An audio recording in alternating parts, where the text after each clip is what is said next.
This toolkit is used to measure and check the camshaft low position in Volvo D11K and Renault DTI 11 engines.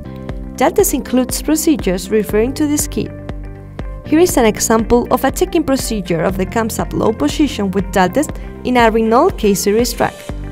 We select truck vehicle type, Renault truck brand, K-Series family, and K-Series before Euro 6 starting in 2013 up-to-date model.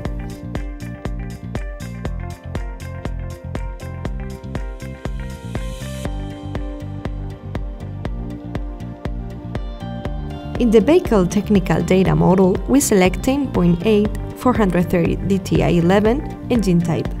Now, in Adjustments and Tolerances, we select Measurements and then select a procedure depending on the type of the engine brake.